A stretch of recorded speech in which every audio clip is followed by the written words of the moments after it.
ಸುಮಾರು ಕ್ಲಿನಿಕ್ ನಕಲಿ ಕ್ಲಿನಿಕ್ ಇರುತ್ತೆ. ಹಿಂದೆ ಒಂದು ಮೀಟ್ ನಾವು ಕ್ವಶನ್ ಮಾಡಿದ್ವಿ DHO ಅವ್ರಿಗೆ. ಅವ್ರು ಹೇಳೋದು ಒಂದು ಆಯ್ಕೆ ಉತ್ತರ ಏನು ಅಂದ್ರೆ, ಅವರು ತುಂಬಾ ಪ್ರಭಾವಿ ವ್ಯಕ್ತಿಗಳು, ಅವ್ರ ಮೇಲೆ ನಾವೇನು ಕ್ರಮ ಜರುಗಿಸಕ್ಕಾಗಲ್ಲ ಅಂತ ಒಂದು ಆರಿಕೆ ಉತ್ತರ ಕೊಟ್ಟರು. ಹೌದನ್ರಿ DHO ನಾವು ನಮ್ಮಲ್ಲಿ ಅಲ್ಲ ಯಾರು ಅದನ್ನ ನಾನು ಒಪ್ಪೋದಕ್ಕೆ ತಯಾರಿಲ್ಲ. In case if DHO has said that it is absolutely wrong. ಎಷ್ಟೇ ದೊಡ್ಡವರಿರ್ಲಿ, ಅವ್ರು ಎಷ್ಟೇ ಇನ್ಫ್ಲೂಯೆನ್ಸಿಯಲ್ ಡಾಕ್ಟರ್ ಇರ್ಲಿ, ಅವ್ರ ಮೇಲೆ ಕ್ರಮ ತಗೊಳ್ತೀವಿ ಕಾನೂನು ಪ್ರಕಾರ. There is an act, very strict act ಇದೆ. ಜನ ಪ್ರಾಣ ಕಳೆದ್ ಬಿಡಕ್ಕಲ್ಲ ಅವ್ರನ್ನ ಕುಂಡ್ರಿಸಿರೋದು. ಫೇಕ್ ಡಾಕ್ಟರ್ಸ್ ಏನಾರು ಇದ್ರೆ ಅದನ್ನ ಇಮಿಡಿಯೇಟ್ ಆಗಿ ಅಲ್ಲಲ್ಲ ಅವ್ರು ಹೇಳೋದು ಸೀರಿಯಸ್ ಆಗಿ ತಗೊಳ್ಳಿ. ಒಂದ್ ವೇಳೆ ಆ ರೀತಿ ನಿಮ್ಗೆ ಗಮನಕ್ಕೆ ಬಂದಿದ್ರೆ ಅಥವಾ ಅವ್ರ ಗಮನಕ್ಕೆ ಬಂದಿದೆ ಅದನ್ನ ಕೇಳ್ಕೊಳ್ಳಿ ಯಾರು ಅಂತ. ಕಾನ್ಫಿಡೆನ್ಶಿಯಲ್ ಆಗಿ ನಿಮ್ಗೆ ಅವ್ರು ಹೇಳ್ಬೋದು. ಕೊಟ್ಟಿದ್ದಾರೆ ಸರ್. ಇದೇನ್ರಿ ತಾಲೂಕುಗಳಲ್ಲಿ ಎಲ್ಲರೂ ಕೂಡ ಆಕ್ಷನ್ ಆಗ್ತಾ ಇದೆ ಸರ್. ತಾಲೂಕು ಹೆಲ್ತ್ ಆಫೀಸರ್ಸ್ ನಮ್ಮಲ್ಲಿ ಈಗ ಆಲ್ರೆಡಿ 12 ಇದನ್ನು ಕೂಡ ಮುಚ್ಚಿದ್ದಾರೆ ಸರ್ ಎಲ್ಲ. ಮತ್ತೆ ಅಂತಲ್ಲಪ್ಪ, ಈಗ ಮುಚ್ಚೋದ ಪ್ರಶ್ನೆ ಅಲ್ಲ. ಯಾರು ಈಗ ಎಷ್ಟು ಜನ ಕೊಟ್ಟಿದ್ರಿ ಲಿಸ್ಟು? ಸರ್ ಈಗ ಆಕ್ಚುಲಿ ಇಲ್ಲ ನೀವೇ ಕೊಟ್ಟು ಒಪ್ಕೊಂಡಿದ್ದೀರಾ.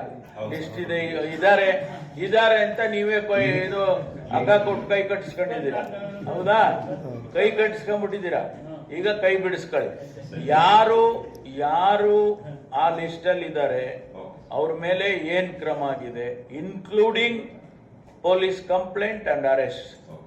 ಇನ್ಕ್ಲೂಡಿಂಗ್ ನೀವು ಕಂಪ್ಲೇಂಟ್ ಕೊಡಿ, ಇವನು ಫೇಕ್ ಡಾಕ್ಟರ್ ಇದ್ದಾನೆ, ಇವನು ಜನ ಕೊಲ್ತಾ ಇದ್ದಾನೆ, ಇವನು ರಾಂಗ್ ಟ್ರೀಟ್ಮೆಂಟ್ ಕೊಡ್ತಾ ಇದ್ದಾನೆ ಅಂತೇಳಿ ಕಂಪ್ಲೇಂಟ್ ಕೊಡಿ. Immediately police will arrest and take action.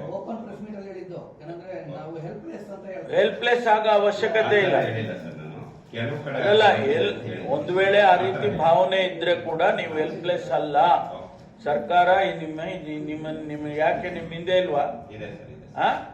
I will see that you will be arrested and put behind bars immediately. 24 hours ಅಲ್ಲಿ ಒಳಗಡೆ ಹಾಕಿಸ್ತೀನಿ. ಜನಗಳ ಜೀವನ ಜೊತೆ ಆಟ ಆಡೋದಲ್ರಿ.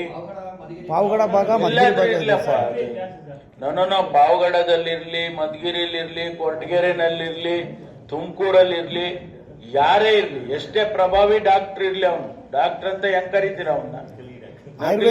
ನಕಲಿ ಕಣ್ರಿ, ನಕಲಿ ಡಾಕ್ಟರ್ ಅನ್ಬೇಡಿ. ಅವನು ತಿರ್ಗಾ ಡಾಕ್ಟರ್ ಸೇರಿಸ್ತೀರ. ಆ ನಕಲಿ ಕೊಡಿ. ಅದು ಟರ್ಮಿನಾಲಜಿ ಸರಿ ಇಲ್ಲ ಅಲ್ಲ. ಅವನು ತಿರ್ಗಾ ಬೇರೆ ಅವನು ನಕಲಿ ವೈದ್ಯ ಅಂತ ಏನ್ ಹೇಳೋದು?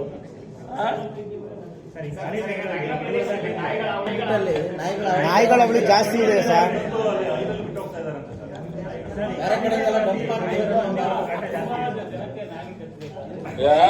ನಾಯಿಗಳದು ನೋಡಿ, ನಾಯಿಗಳ ಸಂಖ್ಯೆ ಜಾಸ್ತಿ ಆಗುತ್ತೆ ನಿಜ. ಇತ್ತೀಚೆಗೆ ನೀವು ಹೇಳ್ದಂಗೆ ಹೊರಗಡೆಯಿಂದ ತಂದು ಬಿಡ್ತಾರೆ ಅನ್ನೋದು ಕೂಡ ಕೇಳಿದೀನಿ. ಅವೆಲ್ಲ ಅಲ್ಲೆಲ್ಲ ಮಲ್ಸಂದ್ರದ ಹತ್ರ ಬಿಟ್ಟೋದ್ರು ಕೂಡ ಅವು ತುಮಕೂರ್ಗೆ ಬರ್ತವೆ. ಆಯ್ತಾ? ಅವು ಸಿಟಿ ಪ್ರೋಂಡ್ ಅವು. ಆಯ್ತಾ? ಬಂದಾದ್ಮೇಲೆ ಈಗ ನಾವು ಕಾರ್ಪೊರೇಷನ್ ವತಿಯಿಂದ ಅವುಗಳನ್ನ ಇಡಿಸ್ತಾರೆ. ಅವರು ತಗೊಂಡೋಗಿ ಎಲ್ಲ ಬಿಡ್ತಾರೆ. ಆಯ್ತಾ? ಕೊಲ್ಲೋಂಗಿಲ್ಲ. ನಾಳೆ SPCA ಅವ್ರು ಬರ್ತಾರೆ. ಅದೆಲ್ಲ ನಾನು ಡೀಟೇಲ್ ಹೇಳಕ್ ಹೋಗ್ಲಾ? ಅದು ನಿಮ್ ಕೆಲಸ. ಅದೇನ್ ಮಾಡ್ತೀರಾ ಅಂತ ನಾನು ಹೇಳಕ್ ಹೋಗೋದಿಲ್ಲ, ನಿಮ್ ಬಾಯಿನಲ್ಲಿ ಹೇಳ್ಕೊಳ್ಳಿ ಅದೆಲ್ಲ.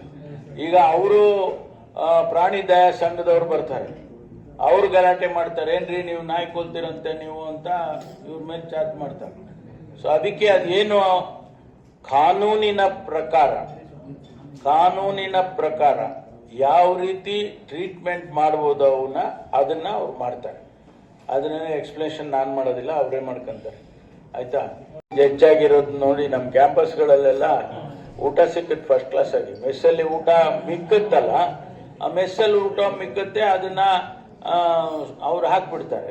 ತಪ್ಪ ಅವ್ರದ್ದು ಅಂತ ಹೇಳೋದಿಲ್ಲ. ಅದು ಈ ನಾಯಿಗಳು ಹೆಂಗಿದಾವೆ ಅಂದ್ರೆ, ಅಲ್ಲೆಲ್ಲ ದೂರ ಇರೋನು ಅವು ಕರ್ಕೊಂಬತ್ತ ಹೋಗಿ ಬರ್ರಿ ಇಲ್ಲಿ ಒಳ್ಳೆ ಊಟ ಸಿಗ್ತದೆ. ಆಯ್ತು ಸ್ವಾಮಿ, ಹೋಗ್ಬೇಡಿ.